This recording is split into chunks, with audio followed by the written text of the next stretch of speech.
अपनी आकर्षक कलाकृतियों और ऐतिहासिक मूर्तियों के लिए विश्व प्रसिद्ध खजुराहो भारत के हृदय मध्य प्रदेश के छतरपुर जिले में स्थित है। खजुराहो नाम हिंदी शब्द खजूर से आया है। कहा जाता है कि खजुराहो के संस्थापक राजा चंद्रवर्मन ने पूरे शहर के चारों ओर खजूर के पेड़ लगवाए थे, जिसके कारण इसका नाम खजुराहो पड़ गया। प्राचीन काल में इसे खजूरपुरा और खजूर वाहिका के नाम से भी जाना जाता था। 9वीं से 11वीं सदी के बीच बनाए गए खजुराहो के इन मंदिरों का निर्माण चंदेल साम्राज्य काल में किया गया था। 1986 में विश्व विरासत की सूची में शामिल खजुराहो समूह के मंदिरों को 3 भागों में बांटा गया है, जिनमें पूर्वी समूह, पश्चिमी समूह और दक्षिणी समूह शामिल हैं। खजुराहो के सबसे ज्यादा मंदिर पूर्व से पश्चिम की ओर बने हैं।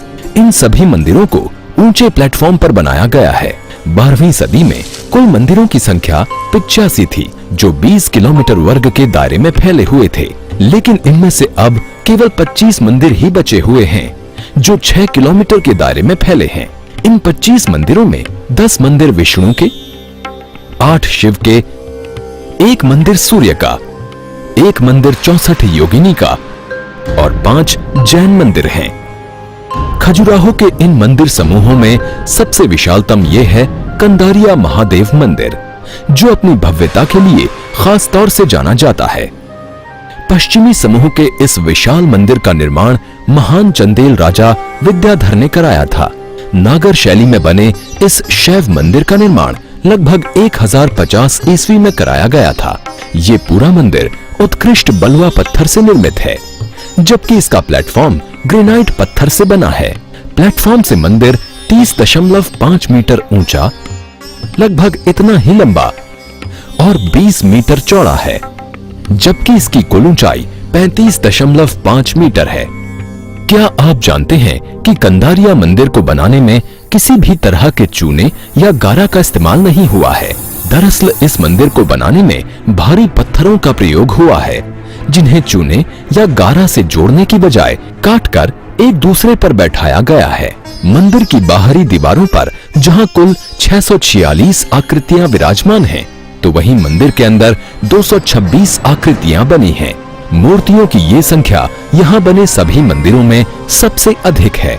लोगों का मानना है कि इस मंदिर में सिर्फ कामुक मूर्तियां पाई जाती हैं, लेकिन सच्चाई ये है कि सिर्फ 10% मूर्तियां ही यहाँ मैथुन की हैं, जबकि बाकी 90% मनुष्य के दैहिक जीवन पर आधारित हैं, जिनमें किसान, संगीतज्ञ और महिलाओं को दर्शाया गया है।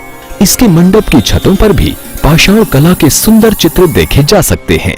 भारतीय प्राचीन कला प्रदर्शन का सजीव उदाहरण पेश करते इस मंदिर का प्रवेश द्वार कंदरा यानी गुफा के समान प्रतीत होता है। यही कारण है कि इसका नाम कंदारिया महादेव मंदिर पड़ा है। मैथुन मूर्तियों से अलंकृत इस मंदिर के प्रवेश द्वार पर एक भी कामुक मूर्ति देखने को नहीं मिलती। इसके प्रवेश द्वार की एक खासियत ये भी है कि ये एकल पत्थर से बनी माला से सुसज्जित है।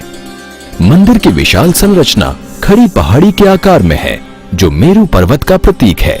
ये मंदिर 5 भागों वाली वास्तुकला शैली में डिजाइन किया गया है, जिसमें मुख मंडप, अर्थ मंडप, महामंडप, अंतरालिका और गर्भगृह शामिल हैं। इन सभी मंडपों के अपने अपने श्रृंग हैं, जो गर्भगृह की ओर बढ़ते हुए मुख्य शिखर पर आकर समाप्त होते हैं। ये मुख्य शिखर समरस आकृति के 84 लघु शिखरों का संयोजन है। ये समरसता मंदिर को अनुपातिक सुडौलता प्रदान करती है, जिसके चलते मंदिर के आकार में एक विशेष लय देखने को मिलती है। भारत की अति विकसित संस्कृति का उदाहरण पेश करती स्थापत्य की इस विधा के मूल में कारण और औचित्य चाहे कुछ भी रहा हो, ये तो निश्चित है कि उस काल की संस्कृति में ऐसी कला का भी महत्वपूर्ण स्थान था। तो सोच क्या रहे हैं? अप्रतिम सौंदर्य के प्रतीक खजुराहो को देखने के लिए निकल चलिए मध्य प्रदेश की ओर।